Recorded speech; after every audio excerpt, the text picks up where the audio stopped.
Good evening students. Last video में हमने पढ़ा था फिजिकल क्वांटिटीज भौतिक राशियों के बारे में। तो आज हम भौतिक राशियों को मतलब फिजिकल क्वांटिटीज को आगे बढ़ाते हैं, नेक्स्ट आगे जानते हैं ना। तो यहाँ पे लिखा हुआ है physical quantities has two things, मतलब जो फिजिकल क्वांटिटी होती है मतलब जो भौतिक राशि होती है उसके पास मुख्य दो भाग होते हैं। कोई भी आप भौतिक राशि पढ़ो, कोई भी आप फिजिकल क्वांटिटी पढ़ो, उसके हमेशा दो भाग होंगे। उन दो भागों के साथ, इन दो भागों के अलावा, उनके बिना आप फिजिकल क्वांटिटी को नहीं बोल सकते, नहीं बना सकते। तो दोबारा से सुनना, physical quantities has two things, मतलब फिजिकल राशि, जो फिजिकल क्वांटिटी होती है, भौतिक राशि होती है, उसमें मुख्य दो भाग होते हैं। उन दो भागों के बिना आप फिजिकल क्वांटिटी को नहीं लिख सकते। तो देखो, जो उसका पहला भाग होता है उसको कहा जाता है मैग्नीट्यूड। मैग्नीट्यूड को हिंदी में कहा जाता है परिमाण। मतलब जब भी हम फिजिकल क्वांटिटी की बात करेंगे तो उसके पास पहली चीज क्या होगी? परिमाण होगी, मैग्नीट्यूड होगा। अभी परिमाण होता क्या है? तो देखो, नॉर्मल भाषा में परिमाण को मान कहा जाता है, वैल्यू कहते हैं ना। जैसे मैं बोलूं कि मैं मार्केट से चावल खरीद कर लाया, अगर मैं बोलूं मैं मार्केट से चावल खरीद कर लाया, तो जब मैं मार्केट से चावल लेकर आया होऊंगा तो उसका कुछ ना कुछ मान तो होगा। तुम बोलते हो ना कि सर आप मार्केट से 5 किलोग्राम चावल लेकर आए, तो यहाँ पर चावल का मान कितना है? 5 है। किलोग्राम को नहीं देखना, किलोग्राम क्या चीज होती है उसको हम अभी आगे पढ़ेंगे। अभी यहाँ पर केवल हमको क्या करना है? 5 को देखना है। तो 5 बताओ एक मान होगा कि नहीं होगा? तभी तो आप जज कर पाएंगे कि मैं मार्केट गया और मैं कितने किलोग्राम चावल लेकर आया? 5 किलोग्राम चावल लेकर आया। अगर मैं बोलूं कि खैरथल से लेकर किशनगढ़ की दूरी 10 किलोमीटर दूर है, तो यहाँ पे 10 क्या है? 10 एक मान है। अगर मैं 10 नहीं बोलता तो आपको क्या मालूम पड़ता कि जो किशनगढ़ है वो हमारे खैरथल से कितना दूर है? तो यहाँ पर एक मान है कि नहीं है? मान है ना। तो ऐसी जो फिजिकल क्वांटिटीज होती हैं, भौतिक राशियां होती हैं, इनके पास क्या होता है? एक मान होता है, एक वैल्यू होती है।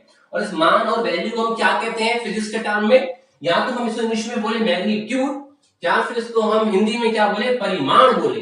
तो जब भी मैं बोलूं कि किशनगढ़ 10 किलोमीटर दूर है, तो यहाँ पे 10 क्या होगा? परिमाण होगा। जो भी वैल्यू होती है, जो भी मान होता है, उसको परिमाण कहते हैं। ठीक है। तो फिजिकल क्वांटिटी के पास जो एक पहली मेन चीज होगी वो तो हो गया मैग्नीट्यूड, मतलब परिमाण। और फिजिकल क्वांटिटीज के पास जो दूसरी चीज होती है, जो दूसरा भाग होता है, उसको कहा जाता है यूनिट। यूनिट मतलब मात्रक। जैसे मैं बोलूं कि जो मैं मार्केट से 5 किलोग्राम चावल लेकर आया, तो यहाँ पे 5 तो क्या है? 5 तो यहाँ पर मैग्नीट्यूड मतलब परिमाण है। और मैंने पीछे ये बोला कि मैं मार्केट से 5 किलोग्राम चावल लेकर आया, तो यहाँ पे किलोग्राम क्या होगा? यहाँ पे किलोग्राम को हमको कहना पड़ेगा यूनिट, मतलब मात्रक। समझ में आया? तो कोई भी फिजिकल क्वांटिटीज के पास दो चीज होती है, पहला होता है मैग्नीट्यूड और दूसरा होता है मात्रक। तो हमने यहाँ पे एग्जाम्पल लिखा है, हम यहाँ बात कर रहे हैं दूरी की। पिछली वीडियो में मैंने बताया था कि दूरी एक क्या है? फिजिकल क्वांटिटी है। एक बार दोबारा रिवाइज कर देते हैं। अगर आप एक्सप्लेन का चाहते हो, डिटेल में पढ़ना चाहते हो फिजिकल क्वांटिटी को, तो आपके डिस्क्रिप्शन में इस वीडियो के हम आपको पिछली वीडियो का लिंक दे देंगे। आप वहां से फिजिकल क्वांटिटी के पहले वाले पार्ट को डिटेल में समझ सकते हैं। तो अभी यहाँ पे मैं थोड़ा सा बता रहा हूँ कि फिजिकल क्वांटिटी क्या हुआ करती थी। फिजिकल क्वांटिटी, भौतिक राशि, एक ऐसी राशि होती थी जिसकी सहायता से हम जो फिजिक्स के नियम है ना, इसको आसानी से समझ सकते हैं। और फिजिकल जो क्वांटिटी होती है, इसको आसानी से मापा भी जा सकता है, उसको आप मेजर कर सकते हो। तो हमने सारी बातें पिछली वीडियो में पढ़ी थी। तो अब देखो, हम एग्जांपल ले रहे हैं दूरी का। तो दूरी एक फिजिकल क्वांटिटी है, दूरी एक भौतिक राशि है। एग्जांपल में बताया था। तो देखो, यहाँ पे मैंने दूरी को दो भागों में तोड़ दिया। तो एक तो मैंने क्या लिखा है? 5। तो यहाँ पे 5 सोचो क्या होगा? यहाँ पे जो 5 है वो किसको शो कर रहा है? वो यहाँ पे शो कर रहा है परिमाण को। जो 5 है वो यहाँ पर शो कर रहा है परिमाण को, और जो किलोमीटर है वो यहाँ पर किसको शो कर रहा है? यूनिट को, मतलब मात्रक को शो कर रहा है। तो अगर मैं दोनों को मिलाकर पढ़ूं तो मैं क्या बोलूंगा कि जो मैं दूरी की बात कर रहा हूं, जो दूरी का मान है वो कितना है? 5 किलोमीटर है। तो यहाँ पे 5 तो क्या होगा? एक अंक है, एक संख्या है, एक मान है, एक वैल्यू है। इसको क्या बोलना पड़ेगा? परिमाण, मतलब मैग्नीट्यूड। और पीछे क्या लगाया हमने? किलोमीटर। तो किलोमीटर क्या होगा? मात्रक होगा। अब ये समझ में आता है। अब हम ये सोचते हैं सर, आखिर हमें फिजिकल क्वांटिटीज को जो हम दो भाग बता रहे हैं, परिमाण और मात्रक, तो ये दो भाग ही क्यों बनाए? ये परिमाण बताना क्यों जरूरी है और मात्रक बताना क्यों जरूरी है? तो देखो, हम सब जानते हैं कि हमारे पास कोई एक फिजिकल क्वांटिटी ना होती है, हमारे पास बहुत सारी फिजिकल क्वांटिटी होती हैं, जैसे दूरी एक फिजिकल क्वांटिटी हो गई, है ना। उसके बाद में बात करूं क्षेत्रफल की, तो क्षेत्रफल भी क्या होगा, एक फिजिकल क्वांटिटी होगी। अगर मैं आयतन की बात करूं तो आयतन भी क्या होगा, एक फिजिकल क्वांटिटी होगी। तो इतनी सारी फिजिकल क्वांटिटी है, तो हमको इन सबको अलग अलग रखना पड़ेगा, कहीं मिक्स ना हो जाए। जब बहुत सारी फिजिकल क्वांटिटी है तो उसमें हमको कोई तो एक अंतर लाना पड़ेगा ना, जिस अंतर से हम क्लियर कर पाए कि जो ये फिजिकल क्वांटिटी है ये क्षेत्रफल वाली है, जो ये फिजिकल क्वांटिटी है ये दूरी वाली है, जो ये फिजिकल क्वांटिटी है वो बल वाली है। तो हमको इनमें अंतर करना है, ये तीनों फिजिकल क्वांटिटी अलग अलग है। तो इनका अंतर किस बेस पे करते हैं बच्चों, इनका अंतर करते हैं मात्रक को देखकर। किसको करते हैं, मात्रक को देखकर। तो वैज्ञानिकों ने डिसाइड कर लिया कि जब भी हम दूरी वाली भौतिक राशि की बात करेंगे, जब भी हम दूरी वाली भौतिक राशि की बात करेंगे तो हम इसका मात्रक क्या लगाएंगे, किलोमीटर लगाएंगे। और किलोमीटर जहां कहीं भी आएगा हम तुरंत समझ जाएंगे कि हम किसकी बात कर रहे हैं, दूरी की बात कर रहे हैं। अगर बच्चों में सोचो मैं 5 के पीछे किलोमीटर नहीं लिखता, यहाँ पे केवल 5 लिखा होता, केवल 5, तो क्या तुम एक्सप्लेन कर पाते कि 5 क्या, 5 मैं दूरी की बात कर रहा हूं, मैं 5 क्षेत्रफल की बात कर रहा हूं, मैं 5 आयतन की बात कर रहा हूं, मैं 5 बल की बात कर रहा हूं, मैं किसकी बात कर रहा हूं। तो केवल 5 को देख के एक्सप्लेन नहीं किया जा रहा, लेकिन जब मैं इसको मिला दूं कि 5 किलोमीटर, तो अब हमको एक्सप्लेन हो जाता है, अब हम समझ जाते हैं किलोमीटर देखकर कि जो 5 है ना, तो किसकी बात चल रही है, दूरी की बात चल रही है। मतलब कोई स्थान हमसे 5 किलोमीटर दूर है।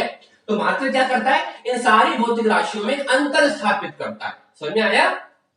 यहाँ पे हम एक और फिजिकल क्वांटिटी को देख रहे हैं, क्षेत्रफल, जिसको अपन इंग्लिश में क्या कहते हैं, एरिया। तो मैंने इसके दो पार्ट लिखा, एक तो लिखा फर्स्ट 10 और वहां पर मैंने लिखा है मीटर स्क्वायर। तो यहाँ पे सोचिए 10 क्या होगा, यहाँ पे 10 तो है मान, वैल्यू, मतलब ये चीज क्या है, परिमाण है। और आप सब जानते हो क्षेत्रफल का मात्रक क्या होता है, मीटर स्क्वायर होता है। तो यहाँ पे मीटर स्क्वायर क्या है, यूनिट, मतलब क्या है, मात्रक है। तो यहाँ पर मैंने मात्रक क्या लगाया है, मीटर स्क्वायर। अगर ये मात्रक नहीं होता तो केवल 10 को देखकर हम जज नहीं कर पाते कि ये 10 क्या है, क्षेत्रफल है, आयतन है।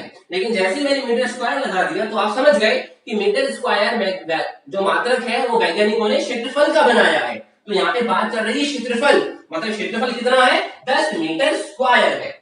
तो समझ गए होंगे, जो एक भौतिक राशि होती है, फिजिकल क्वांटिटी होती है, उसके मेन 2 पार्ट्स होते हैं, 2 भाग होते हैं। कौन कौन से, पहला होता है मैग्नीट्यूड, मतलब परिमाण, जिसको आप मान कह सकते हैं, और दूसरा क्या होता है, यूनिट, मतलब मात्रक। इन दोनों को आपको साथ तो लिखना ही पड़ेगा। अगर आप एक चीज लिखकर छोड़ देंगे तब भी वो फिजिकल क्वांटिटी नहीं कहलाएगी, या अगर आप केवल मात्रक लिखकर छोड़ दोगे तब भी वो फिजिकल क्वांटिटी नहीं कहलाएगी। आपको दोनों को साथ में लिखना पड़ेगा। अब हम पढ़ेंगे फिजिकल क्वांटिटी के टाइप्स। जो भौतिक राशि होती है इसके प्रकार होते हैं ना, टाइप्स होते हैं फिजिकल क्वांटिटीज के। तो अब हम पढ़ते हैं कि जो हमारी फिजिकल क्वांटिटीज होती है वो कितने टाइप्स की होती है। तो देखो, फिजिकल क्वांटिटीज आर 2 टाइप्स, मतलब जो भौतिक राशियां होती हैं वो 2 प्रकार की होती हैं। ठीक है, तो भौतिक राशियों को हमने 2 टाइप्स में डिवाइड किया है। देखो कौन कौन सी। सबसे पहले यहाँ पे हम फर्स्ट को पढ़ रहे हैं। तो देखो, फर्स्ट का नाम है फंडामेंटल फिजिकल क्वांटिटीज। फर्स्ट का नाम क्या है, फंडामेंटल फिजिकल क्वांटिटीज। तो फंडामेंटल फिजिकल क्वांटिटीज क्या होती है, ध्यान से देखना, ऐसी राशियां, ऐसी क्वांटिटीज जो दूसरी भौतिक राशियों पर निर्भर नहीं करती है। जैसे मान लो, मैंने आपको बताया था पिछली वीडियो में या इसी वीडियो में हमने एक पढ़ा कि जो भौतिक राशियां होती हैं, जो फिजिकल क्वांटिटीज होती है, वो एक नहीं होती, 2 नहीं होती, क्या होती है, बहुत सारी होती है। जब बहुत सारी फिजिकल क्वांटिटीज होती है ना, तो पता है कुछ फिजिकल क्वांटिटीज ऐसी होती हैं, जैसे मान लो यहाँ पे मैं फिजिकल क्वांटिटी की बात कर रहा हूँ जिसका नाम है ए। ए फिजिकल क्वांटिटी होती तो नहीं है, बस आप सपोज करो ये एक फिजिकल क्वांटिटी है जिसका नाम है ए, ठीक है। और यहाँ पे एक फिजिकल क्वांटिटी और है जिसका नाम है बी। अब मैं बोल रहा हूँ कि जो ये फिजिकल क्वांटिटी ए है ना, ये इस फिजिकल क्वांटिटी बी पर क्या करती है, निर्भर करती है। क्या करती है, निर्भर करती है। तो जो ये ए वाली है ये किस पर निर्भर कर रही है बच्चों, बी पर निर्भर कर रही है। तो हमको इस प्रकार की फिजिकल क्वांटिटी को अभी नहीं पढ़ना, हमको उस क्वांटिटी को पढ़ना है जो किसी पर भी निर्भर नहीं करती। तो यहाँ पे जो फिजिकल क्वांटिटी बी है, इसकी क्या खास बात है, ये किसी और फिजिकल क्वांटिटी पर, मतलब बहुत सारी जो फिजिकल क्वांटिटीज है उसमें से किसी पर भी जो बी है वो क्या नहीं करती है, डिपेंडेंट नहीं है, निर्भर नहीं है। तो ऐसी फिजिकल क्वांटिटीज, ऐसी भौतिक राशियां जो क्या नहीं करती, जो किसी अन्य फिजिकल क्वांटिटीज पर, भौतिक राशियों पर निर्भर नहीं करती है, तो ऐसी फिजिकल क्वांटिटीज को हम क्या कहते हैं बच्चों, फंडामेंटल फिजिकल क्वांटिटीज कहते हैं। मतलब जो किसी और पर निर्भर नहीं करेगी, सपोज करते हैं कि इस फिजिकल वर्ल्ड में कम से कम 50, 60, 70, 80 इतनी क्या है फिजिकल क्वांटिटीज है, इससे ज्यादा हो सकती है लेकिन हम सपोज कर रहे हैं। तो जो ऐसी फिजिकल क्वांटिटी की बात करेंगे जो किसी और पर डिपेंड रहती ही नहीं है, तो मेनली जो ये फंडामेंटल फिजिकल क्वांटिटीज होती हैं ये 7 प्रकार की होती हैं। कितने भाग होते हैं इसके? 7 भाग होते हैं। तो देखो पहले का नाम है लंबाई। लंबाई क्या है? एक फिजिकल क्वांटिटी है, एक भौतिक राशि है। तो देखो पहली है लंबाई, और लंबाई का मात्रक क्या होता है? लंबाई का मात्रक क्या होता है? मीटर होता है। ठीक है, तो हम यहाँ पे वो 7 फिजिकल क्वांटिटी लिख रहे हैं जो कैसी है? फंडामेंटल है, मतलब जो किसी और पर डिपेंडेंट नहीं है, किसी और पर निर्भर नहीं करती है। तो उसमें फर्स्ट क्या है? लंबाई, जिसका मात्रक क्या है? मीटर है, और इसका सिंबल मतलब इसको हम दर्शाएंगे किससे? इसका प्रतीक क्या है? इसका प्रतीक है स्मॉल एम। तो जब भी लंबाई की बात आएगी तो इसका मात्रक तो हम क्या लिखेंगे? मीटर लिखेंगे, और इस मीटर को दर्शाएंगे किससे? एम से दर्शाएंगे। ठीक है, उसके बाद जो दूसरी फिजिकल क्वांटिटी है वो है द्रव्यमान। कोई भी आप वस्तु ले लो, चाहे बोर्ड है, चाहे मार्कर है, इन सबका क्या होता है? द्रव्यमान होता है। कोई भी पदार्थ अगर बना हुआ है ना तो वो छोटे छोटे सूक्ष्म कणों से मिलकर बना है ना। मान लो ये मार्कर है, तो मार्कर बच्चों बहुत सारे छोटे छोटे कणों से मिलकर बना है। जब बहुत सारे छोटे छोटे कण आपस में मिले गए हैं, आपस में मिले हुए हैं, बल से चिपके हुए हैं, तब जाके क्या बना है? मार्कर बना है। तो छोटे छोटे कण जब इस मार्कर के अंदर बैठे हैं तो वो छोटे छोटे कण इस मार्कर में द्रव्यमान देते हैं। क्या देते हैं? द्रव्यमान देते हैं। अगर ये बोर्ड है तो ये बोर्ड भी बहुत छोटे छोटे कणों से मिलकर बना होगा, तो बहुत सारे छोटे कण इस बोर्ड पर स्थित है ना। बहुत सारे छोटे कण मिलकर क्या बना है? बोर्ड बना है। तो बहुत सारे छोटे कणों ने इस बोर्ड को क्या दिया? द्रव्यमान दे दिया, है ना, एक वजन दे दिया। ठीक है, तो द्रव्यमान भी क्या है? फिजिकल क्वांटिटी है, इसको हम माप सकते हैं, तभी तो मैं क्या बोल रहा हूँ? Physical quantity. तो देखो द्रव्यमान का मात्रक क्या होता है? किलोग्राम होता है। क्या होता है? किलोग्राम होता है। ठीक है, जैसे हम बोलते हैं मार्केट से मैं 5 किलोग्राम चीनी लेकर आया, तो 5 तो क्या है? याद करो, 5 तो क्या है? मान है, मतलब परिमाण है, और किलोग्राम क्या होता है? किलोग्राम होता है मात्रक। तो 5 किलोग्राम मतलब मैं किस फिजिकल क्वांटिटी की बात कर रहा हूं? मैं द्रव्यमान की बात कर रहा हूं। ठीक है, तो द्रव्यमान का मात्रक होता है किलोग्राम, और द्रव्यमान को दर्शाते किससे हैं बच्चों? केजी, किलोग्राम से दर्शाते हैं। ठीक है, उसके बाद जो नेक्स्ट है वो है समय, टाइम। हम टाइम को माप सकते हैं, सब जानते हो, और टाइम का मात्रक क्या होता है? सब जानते हैं, सेकंड होता है। घंटा भी होता है, मिनट भी होता है, लेकिन यहाँ पे जो मात्रक पढ़ रहे हैं ना, ये मात्रक पता है कैसे है? ये मात्रक एसआई मात्रक है। कैसे है? एसआई मात्रक। अब मात्रक भी ना 3 प्रकार के होते हैं मेनली। एक तो होते हैं एसआई मात्रक, एक होते हैं एमकेएस पद्धति में मात्रक, एक होते हैं सीजीएस पद्धति में मात्रक। तो ये 3 पद्धतियां सर मात्रक की क्या है, इसको अपन नेक्स्ट वीडियो में डिस्कस करेंगे। ठीक है, अब यार केवल ये याद रखो, जो ये मात्रक है ये कौन सी यूनिट के अंदर है? एसआई के अंदर है। ठीक है, तो समय का मात्रक क्या होता है? सेकंड होता है, मिनट भी होता है, घंटा भी होता है, लेकिन मिनट और घंटा एसआई में नहीं आता। यहाँ पे जो मात्रक लिख रहे हैं वो सारे कैसे हैं? एसआई मात्रक है। ठीक है, अगला है ताप। टेम्परेचर को मापते हैं ना, टेम्परेचर जिस कुछ को हम टच करते हैं तो क्या बोलते हैं कि तेरे शरीर का टेम्परेचर 37 डिग्री सेल्सियस है। तो 37 डिग्री सेल्सियस, सेल्सियस क्या है? मात्रक है ना, लेकिन जो ये डिग्री सेल्सियस मात्रक है ये एसआई मात्रक नहीं है। तो जब भी हम एसआई मात्रक की बात करेंगे तो ताप का मात्रक बच्चों क्या बनाएंगे? केल्विन बनाएंगे। ध्यान रखना, ताप का मात्रक क्या बनाएंगे? केल्विन बनाएंगे। डिग्री सेल्सियस, डिग्री फ़ारेनहाइट भी क्या है? इस ताप का मात्रक तो होता है, लेकिन वो एसआई मात्रक नहीं है, वो सीजीएस मात्रक और एमकेएस मात्रक में आते हैं। अब ये सीजीएस और एमकेएस क्या होते हैं वो हम नेक्स्ट वीडियो बनाएंगे, उसमें आपको डिटेल में एक्सप्लेन करेंगे। अभी एसआई मात्रक याद रखना, ताप का क्या होता है? केल्विन होता है। उसके बाद अगली होती है विद्युत धारा। विद्युत धारा का मात्रक होता है एम्पियर। जब आप क्लास 10th में आओगे तो आप एक्सप्लेन डिटेल में पढ़ोगे विद्युत धारा क्या होती है। तो विद्युत धारा का मात्रक होता है एम्पियर, और इस एम्पियर को दर्शाया जाता है ए से। किससे दर्शाया जाता है बच्चों? ए से। तो हमने यहाँ पे अभी क्या करा है? फंडामेंटल फिजिकल क्वांटिटीज पढ़ी है। फंडामेंटल फिजिकल क्वांटिटीज वो होती हैं जो किसी और फिजिकल क्वांटिटी पर, जो किसी और भौतिक राशि पर निर्भर नहीं करती है, निर्भर नहीं करती है। क्या कहलाती है? Fundamental physical quantities. इनका खुद का राज होता है। तो पहली क्या है इसके अंदर? लंबाई, मात्रक मीटर, एम से शो करते हैं। तो हमने सारा पढ़ लिया, हमने 5 पढ़े हैं, 2 और है। तो देखो ऊपर का हम रफ करते हैं, उसके बाद आपको 2 बताते हैं कौन सी है। तो देखो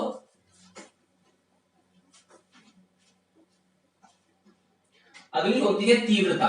अगली क्या होती है? तीव्रता। कोई चीज कितनी तेज है, तो जो हमारे पास प्रकाश आ रहा है, प्रकाश को कितनी तेज आ रहा है, हमको नहीं लगता प्रकाश का बहुत तेज है, प्रकाश में बहुत गर्मी है, तो प्रकाश या कोई भी चीज कितनी तेज आ रही है उसका मान कितना ज्यादा है बच्चों, उसको बोलते हैं तीव्रता। क्या बोलते हैं? तीव्रता। तो तीव्रता भी क्या है? फिजिकल क्वांटिटी है। ठीक है। तीव्रता का बेटा मात्रक क्या होता है, तीव्रता का मात्रक ध्यान रखना, तीव्रता का मात्रक होता है कैंडेला, तीव्रता का मात्रक होता है कैंडेला, इसको दर्शाते हैं सीडी से। ये 11 की बात है, लेकिन जब बात आई तो बताना पड़ेगा, ठीक है। तीव्रता इसका मात्रक होता है कैंडेला, दर्शाते हैं सीडी से। और लास्ट 7th होती है पदार्थ की मात्रा, पदार्थ की मात्रा, पदार्थ की मात्रा का बच्चों जो मात्रक होता है वो होता है मोल। क्या होता है, मोल। और इसको शो करते हैं MOL से, इसको शो करते हैं MOL से। जो ये दो है ये 11th क्लास की बात है, तो आपको कंफ्यूज नहीं होना, इस पर इतना ध्यान नहीं देना, ठीक है। तो हमने फंडामेंटल क्या पढ़ ली, फिजिकल क्वांटिटीज पढ़ ली जो किसी पर डिपेंड नहीं करती। अब हम क्या पढ़ेंगे, इसका दूसरा टाइप पढ़ेंगे। जो फिजिकल क्वांटिटीज होती है मेनली 2 टाइप्स की होती है। पहले हमने क्या पढ़ी, फंडामेंटल फिजिकल क्वांटिटीज, अब हम दूसरा टाइप पढ़ेंगे, ठीक है। तो हमने फिजिकल क्वांटिटी का पहला पार्ट पढ़ लिया, पहला टाइप पढ़ लिया। क्या पढ़ा था हमने, फंडामेंटल फिजिकल क्वांटिटी जो किसी और फिजिकल क्वांटिटी पर डिपेंड नहीं करती थी, ठीक है। अब हम इसका दूसरा टाइप पढ़ रहे हैं जिसका नाम है डिराइव्ड फिजिकल क्वांटिटी, मतलब व्युत्पन्न भौतिक राशियां। तो व्युत्पन्न भौतिक राशि क्या होती है, जस्ट उसका उल्टा। जो फंडामेंटल फिजिकल क्वांटिटीज थी वो किसी पर डिपेंडेंट नहीं थी, लेकिन जो हम डिराइव्ड फिजिकल क्वांटिटी पढ़ेंगे, व्युत्पन्न भौतिक राशियां पढ़ेंगे, तो ये राशियां क्या होंगी, जो हमने इससे पहले पढ़ी है ना, कौन सी पढ़ी है, फंडामेंटल फिजिकल क्वांटिटीज, तो उन पर डिपेंडेंट होती है कौन, डिराइव्ड फिजिकल क्वांटिटीज, व्युत्पन्न भौतिक राशियां। तो अगर आपसे कोई पूछे कि व्युत्पन्न भौतिक राशियां किस पर डिपेंडेंट होती हैं, तो हम क्या लिख कर आएंगे कि फंडामेंटल फिजिकल क्वांटिटीज पर डिपेंड होती है, ठीक है। तो आपकी परिभाषा से बना लोगे, डेफिनेशन बना लोगे कि ऐसी भौतिक राशियां, ऐसी फिजिकल क्वांटिटीज जो किस पर डिपेंडेंट होती हैं, जो किस पर निर्भर होती हैं, फंडामेंटल फिजिकल क्वांटिटीज पर, क्या कहलाती हैं, डिराइव्ड फिजिकल क्वांटिटी, व्युत्पन्न भौतिक राशियां कहलाती हैं। अब देखो नाम से देखो गौर करो, व्युत्पन्न भौतिक राशियां, व्युत्पन्न मतलब किसी को बनाना, मतलब जो ये व्युत्पन्न भौतिक राशियां होती हैं ये बनाई जाएंगी किसकी सहायता से, फंडामेंटल फिजिकल क्वांटिटीज की सहायता से। तो देखो क्षेत्रफल क्या फिजिकल क्वांटिटी है ना, है ना। तो जो क्षेत्रफल होती है ना ये डिराइव्ड फिजिकल क्वांटिटी होती है। व्युत्पन्न क्या होती है, भौतिक राशि होती है, मतलब इसको व्युत्पन्न किया जाएगा किसकी सहायता से, फंडामेंटल फिजिकल क्वांटिटी की सहायता से। तो देखते हैं क्या वाकई में हो रहा है ऐसा। तो आप जानते हो क्षेत्रफल का फॉर्मूला क्या होता है, अगर मैं आयत के क्षेत्रफल की बात करूं तो क्या होता है, लंबाई गुणा चौड़ाई। तो क्षेत्रफल कब बनेगा, जब मैं क्या लिखूंगा, लंबाई और गुणा चौड़ाई। अब आप याद करो, क्या लंबाई फंडामेंटल फिजिकल क्वांटिटी नहीं थी, याद करो, क्या लंबाई फंडामेंटल फिजिकल क्वांटिटी नहीं थी, और इसका मात्रक क्या था, मीटर। कोई दिक्कत नहीं है। यहाँ पे हमने किसका चिन्ह लगाया, गुणा का चिन्ह लगाया। क्या चौड़ाई को मैं लंबाई नहीं मान सकता, लंबाई एक तरीके की होती क्या है, लेंथ ही तो होती है। अगर मैं चौड़ाई की बात करूं तो चौड़ाई भी क्या होगी, लेंथ होगी। जैसे ये बोर्ड है, ये बोर्ड की क्या है, लंबाई है, तो लेंथ ही तो है। और ये बोर्ड की क्या है बच्चों, चौड़ाई है, तो ये भी क्या है, लेंथ ही है। तो क्या मैं चौड़ाई को लंबाई की तरह ट्रीट नहीं कर सकता, आखिर है तो लेंथ ही। तो यहाँ पे मेरे को चौड़ाई को भी क्या मानना पड़ेगा, लंबाई की तरह ट्रीट करना पड़ेगा। और चौड़ाई भी लंबाई की तरह मानूंगा तो लंबाई क्या होती है, फंडामेंटल क्वांटिटी। तो ये भी क्या है, फंडामेंटल, मतलब फंडामेंटल क्या थी ये, फिजिकल क्वांटिटी थी। ये भी क्या है, फंडामेंटल फिजिकल क्वांटिटी है। तो इसका मात्रक भी क्या बनेगा, मीटर बनेगा। तो मीटर गुणा मीटर क्या बन जाएगा, मीटर स्क्वायर। तो क्षेत्रफल का मात्रक क्या होता है बच्चों, यूनिट क्या होती है, मीटर स्क्वायर। तो ये क्षेत्रफल फिजिकल क्वांटिटी कब बनी, जब मैंने एक फंडामेंटल क्वांटिटी को गुणा किया दूसरी फंडामेंटल क्वांटिटी से। तो मेरे को एक क्या मिल गई, नई फिजिकल क्वांटिटी मिली। तो नई फिजिकल क्वांटिटी का व्युत्पन्न कब हुआ, जब मैंने क्या किया, दो फंडामेंटल फिजिकल क्वांटिटीज का यूज किया। तो बोले क्लियर हुआ कि नहीं हुआ। जो ये व्युत्पन्न भौतिक राशियां होती है किस पर डिपेंडेंट होती है, फंडामेंटल फिजिकल क्वांटिटीज के ऊपर डिपेंडेंट होती है। अगर मैं बात करूं आयतन की, किसकी बात करूं, आयतन, तो आयतन क्या होता है, लंबाई गुणा चौड़ाई और गुणा ऊंचाई। तो क्या लंबाई फंडामेंटल क्वांटिटी है, मीटर, गुणा चौड़ाई भी है, मीटर, गुणा ऊंचाई को भी हम लेंथ मान सकते हैं, तो यहाँ पर भी क्या आएगा, मीटर। तो क्या बन जाएगा, मीटर क्यूब। तो आयतन कब बनी, जब मैंने कितनों को मल्टीप्लाई किया, तीन फंडामेंटल क्वांटिटीज को मल्टीप्लाई किया। तो आयतन व्युत्पन्न भौतिक राशि है, क्यों, क्योंकि इसको व्युत्पन्न किया गया है किसकी हेल्प से, फंडामेंटल फिजिकल क्वांटिटी की हेल्प से। और आयतन का यूनिट क्या होती है, मीटर क्यूब। तो आई होप आपको फिजिकल क्वांटिटीज का चैप्टर, फिजिकल क्वांटिटी का कंसेप्ट बहुत अच्छे से क्लियर हुआ होगा। तो उसको अच्छे से पढ़ें, अच्छे से लर्न करें। Thank you.